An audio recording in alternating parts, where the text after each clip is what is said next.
What kind of stranger leaves you with a tattoo you didn't ask for? The first time I saw him, he was standing beneath a flickering street lamp, holding an umbrella much too small for the rainstorm that had overtaken the city. My phone was dead, my jacket was thin, and the last bus had already pulled away, leaving me stranded near an unfamiliar corner store I had ducked into for warmth. As I stepped back into the downpour, resigned to getting soaked, he raised his umbrella and, with a crooked smile, asked, "Care to share some shelter?" He looked like someone pulled from a forgotten corner of an art magazine. Jagged tattoos crawled up his neck, a tiny hoop pierced one brow, and his coat, though old, hung on him like it belonged in a gallery. Something about his eyes made me pause. They weren't warm, exactly, but they were open, curious.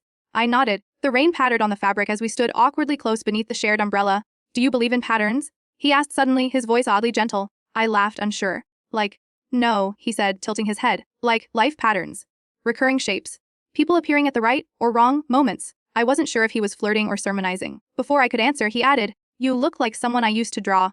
It should have creeped me out, and maybe it did, but it was the kind of line that didn't sound rehearsed. Just odd enough to feel true. Maybe it was the rain or the strangeness of the hour, but instead of walking away, I found myself asking, what did they look like? He reached into his coat, pulled out a battered leather sketchbook, and flipped through pages soaked with ink and graphite until he found a pencil drawing of a figure curled on a park bench, hair in a bun like mine, the same droop to the shoulders. I blinked. "That's uncanny." "I drew this a year ago," he said. "And now, here you are." I was drenched, chilled, and weirdly intrigued. "What's your name?" I asked, still staring at the sketch. "You can call me Rook," he said. "No last name, no explanation, just Rook." "Come on," he said after a moment, motioning toward the corner. "There's a place around here with decent coffee. You look like you need something warm." I hesitated, but I didn't say no. As we walked, the rain softened, and for a few seconds, the night held that eerie hush that only comes after a storm has passed. But just before anything starts to feel safe again, the cafe was tucked between a shuttered bookstore and a pawn shop, a narrow sliver of warmth hidden but a fogged-up glass door. A flickering neon sign above it read, "The Nest." Appropriate, I thought, for someone named Rook. Inside, it smelled like burnt cinnamon and old jazz. We took a booth in the back, red vinyl sticking to my damp coat. He ordered for both of us without asking. "2 hazelnut Americanos," he said to the sleepy barista, then turned to me with that same half-smile. "You look like the kind of person who likes flavor but not too much sweetness." I didn't correct him. I didn't even know if he was right.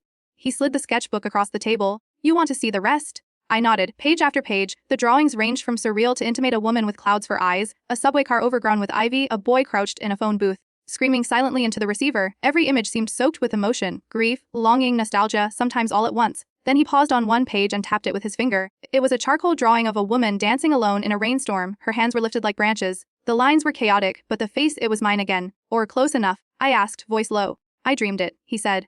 5 times. Always the same girl, always the same rain. There was no way he could have known I danced in the rain after my graduation party, drunk on cheap wine and freedom. No photos, no witnesses, just me, spinning barefoot on my parents' lawn.